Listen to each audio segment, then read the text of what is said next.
Hello there folks, Kirk here, Kirkgiordano plastering. Today what I'm going to do is show you guys what we have here. A fella called me who owned this house and said, a piece of stucco about 1 foot by 1 foot come off. And what I did was I thought about it and I thought, well, you must have that resin treated board, which means your house is about 100 years old. So I came out here yesterday and looked at it, and sure enough, what we have up here, can you see that, Madeline? Yes. This is my daughter Madeline doing the video. That's resin treated board there. And what happens is, about 100 years ago, 130, within that time frame, there's a lot of homes that were built with that resin treated board. And generally what you do, you put a paper back, then you put that board there, and that board has got what we call keys, and the stucco adheres to that board by going into the keys. Kind of like this window trim here. This window trim has a key where the stucco goes into the groove, and that's what keys it. So he's had work done on this building here by about, I'd say 5 to 7 different guys in the last 45 years. The fellow who did this job right here, he did this and he did this right over here. Can you see this? And it comes up right over here. He did a pretty good job, except his texture is nothing what they had.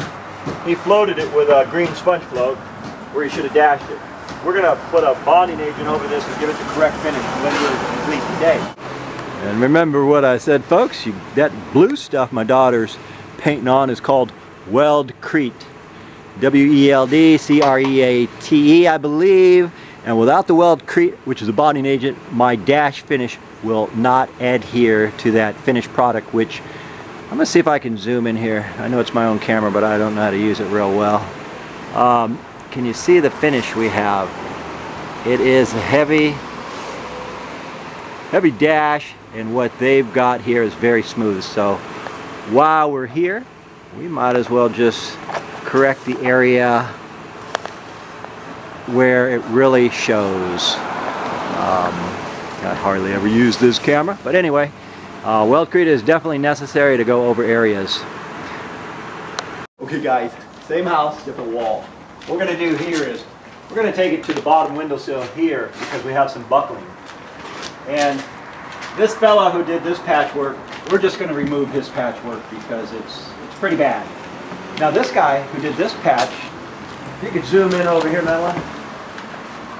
This guy who did this patch, he was actually pretty good. On a scale of 1 to 10, I'd probably give him about an 8. He did the same finish as what they have, so it's mighty close. This guy here just, he didn't know what he was doing. He had an idea. But since we're going to remove it, that's okay. Again, a lot of fellas have worked on this building. So I'm just going to remove everything from the bottom sill here to this top sill here. It's about right here. And we are going to go around this corner here because we got to get this stuff off.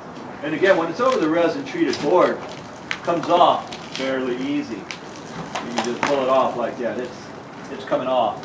What happens is this resin treated board here will last hundreds of years if you paint it every 7, 8 years.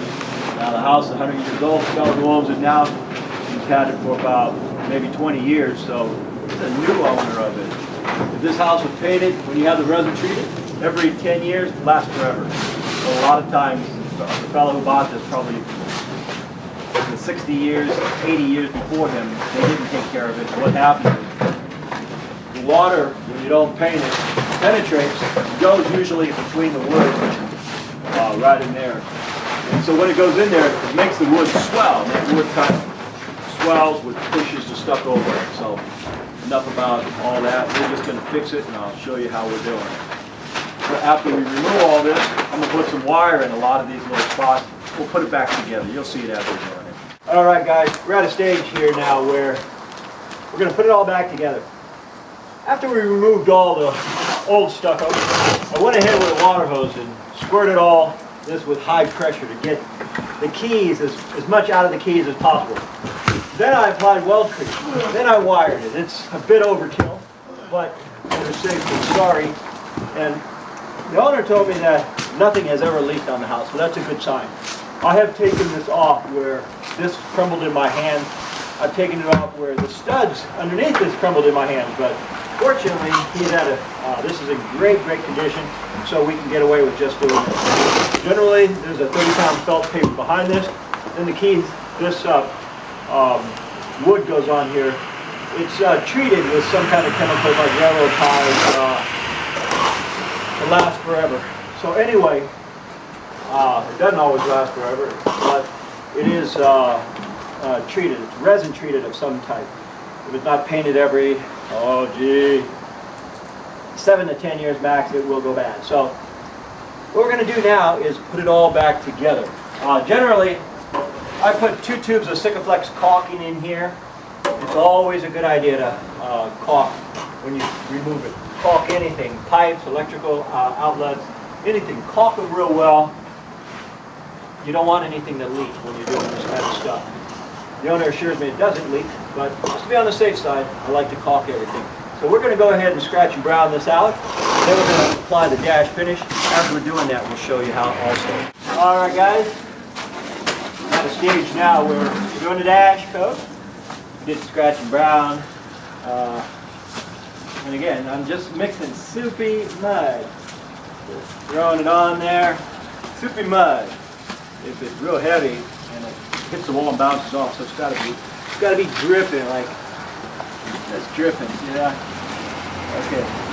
One more little piece here. Then when I get done with this one little spot, I'm going to finish the rest of the job and show you what it all looks like, all cleaned up and set and done. If you notice our transition here, the transition, we have a coat of primer and a coat of paint. It should match on. Guys, there you have it, a dash finish. If you can zoom up there, Madeline. Now notice the transition? The transition matches their dash finish. This was a smooth finish a little while ago. So we went ahead and give it the same finish because we're on a busy street and it's the front of the house. Well, even if it wasn't, I still would recommend that they make the whole home conform to the existing. Anyway, we went around that whole side, we did this. We're done on this one. What I always do on all my jobs is we make certain that everything is cleaned up. Everything. I don't even leave a handful of sand. Otherwise, the only thing they're going to notice is the handful of sand. Not the good work. Anyway, Kirkgiordano plastering. My daughter Madeline videotaping this. Thank you for watching, and remember, this is for those of you who want to but don't know how. Hope you learned something. We'll see you on the next one.